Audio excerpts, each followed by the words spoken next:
ప్రతి ఒక్కరి ఎడల కూడా దేవుడు ఆయన కృపను సమృద్ధిగా కొమ్మరిస్తా ఉంటాడు. హల్లెలూయా, దేవునికి స్తోత్రం. పరిశుద్ధాత్మ సన్నిధి మన హృదయాల్లో, మన అంతరంగాల్లో సమృద్ధిగా నింపబడినట్లుగా పరిశుద్ధాత్మ సన్నిధిని ఇంకా దేవుని వాక్యం ద్వారా మన హృదయాల్లో దేవుడు తన సన్నిధి నింపినట్లుగా మనం దేవుని యొక్క వాక్యం కొరకు ఎదురు చూస్తే వాక్యము జీవముగా, వెలుగుగా, నిత్య జీవముగా మనలోనికి ధారాళమైనటువంటి ఒక నదిలాగా ప్రవహించడం చూస్తాం. హల్లెలూయా, హల్లెలూయా, ప్రైజ్ ది లార్డ్. దేవునికి స్తోత్రం. బైబిల్ గ్రంథంలో నుండి ఈరోజు కూడా ఒక వాక్యాన్ని మనం చదువుకుందాం. యోహాను సువార్త 10వ అధ్యాయము 22వ వచనం. John's gospel chapter 10 verse 22. ఆలయ ప్రతిష్ఠ పండుగ యెరూషలేములో జరుగుచూ ఉండెను. అది శీతాకాలము. అప్పుడు యేసు దేవాలయములో సొలొమోను మంటపమున తిరుగుచూ ఉండగా ఆ యూదులు ఆయన చుట్టూ పోగై, నీవు క్రీస్తువైతే మాతో స్పష్టముగా చెప్పుము అనిరి.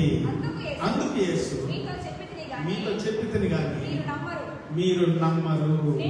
చాలు. హల్లెలూయా, హల్లెలూయా. ఈ వాక్యము పిల్లరా చాలా అద్భుతమైనటువంటి మాటగా దేవుని యొక్క వాక్యములో మనం చూస్తా ఉన్నాం. యేసుక్రీస్తు ప్రభువారు దేవాలయంలో ఉన్నారని వాక్యం సెలవిస్తా ఉంది. ఎక్కడ ఉన్నారండి? దేవాలయంలో ఉన్నారు. దేవాలయంలో ఉండి మాట్లాడుతూ ఉంటారు. హల్లెలూయా. ఆ కాలం ఏ కాలం అంట? శీతాకాలము అని వాక్యం చెబుతా ఉంది. హల్లెలూయా. ఏ కాలము? శీతాకాలం. Praise the Lord. Hallelujah, hallelujah. శీతాకాలముల గురించి బైబిల్ గ్రంథము మనతో స్పష్టంగా మాట్లాడుతూ ఉంది పిల్లలు. బైబిల్ గ్రంథంలో కనుక మనం గమనించినట్లయితే కిస్లేవ్ అనేటువంటి ఒక యూదుల యొక్క నెల అన్నమాట. అది ఏ నెల అండి? కిస్లేవ్ అనేటువంటి యూదుల నెల. ఈ యొక్క కిస్లేవ్ అనేటువంటి ఈ నెల 9వ నెల. మన యొక్క లెక్కల ప్రకారం చూస్తే 12వ నెల, డిసెంబర్ నెల. ఏ నెల? డిసెంబర్ నెల. యూదుల లెక్క ఏప్రిల్ క్యాలెండర్ ప్రకారం చూస్తే 9వ నెల. యూదుల క్యాలెండర్ 9వ నెల. ఈ 9వ నెలలో అంటే యూదుల యొక్క నెలలో అంటే గ్రెగేరియన్ క్యాలెండర్ మనం ఇప్పుడు వాడుతున్నాం. గ్రెగేరియన్ క్యాలెండర్ ప్రకారంగా నవంబరు, డిసెంబరు ఈ నెలలో ఉంటుంది. ఈ 9వ నెల మీరు గూగుల్లో పెట్టినా కానీ మీకు తెలుస్తుంది యూదుల యొక్క క్యాలెండర్ అనేటువంటిది. సో అది వాళ్ళకి అంటే ఈ వర్షాకాలం పోయి శీతాకాలం వస్తున్నట్లుగా, అంటే శీతాకాలం, వర్షాకాలం. ఇప్పుడు మనకు కూడా చూడండి, వర్షాకాలం పోయి ఏమొచ్చింది? శీతాకాలం వచ్చింది. శీతాకాలం పోయి ఎండాకాలం వస్తుంది కదా. దేవుని స్తోత్రం. హల్లెలూయా. యేసుక్రీస్తు వారు దేవాలయంలో ఉన్నారు. ఎక్కడ ఉన్నారు? దేవాలయంలో ఉన్నారు యేసు ప్రభు. హల్లెలూయా. దీనికి ఈ వాక్యానికి చాలా సంబంధం ఉంది. ఈ వాక్యానికి మరి యేసు ప్రభు దేవాలయంలో ఉండటానికి, ఆ దేవాలయానికి, అలాగే యేసు ప్రభు వారు ఈ భూమి మీద జన్మించడానికి చాలా దగ్గర సంబంధాలు ఉన్నాయి అన్నమాట. ఏ కాలంలో జన్మించాడు, ఏ సమయంలో జన్మించాడు, వీటి మీద నేను బాగా ధ్యానం చేస్తా వస్తున్నాను. చాలా మంది చాలా విషయాలు చెబుతూ ఉంటారు. నెల చెప్పండి, డేట్ చెప్పండి, సమయం చెప్పండి, యేసు ప్రభు జన్మించిన. కానీ యేసు ప్రభు దేవునికి ఒక డేట్ అని, ఒక సంవత్సరం అని, ఒక కాలం అని, ఒక సమయం అని కాదు. అంటే సమయం అంటే మనకు సెకండ్, ఈ క్షణమే దేవునికి దాంతో సంబంధం లేదు. దేవునికి కాలాలతో సంబంధం. దేంతో సంబంధం? కాలము. సమయం అంటే ఆయన సమయం, ఆయన కాలం, ఆయన కాలాలు నిర్ణయిస్తాడు. ఆయన ఒక కాలాన్ని నిర్ణయించి పెడతాడు. ఆ కాలంలో ఆయన కార్యాలు చేస్తాడు. హల్లెలూయా, హల్లెలూయా.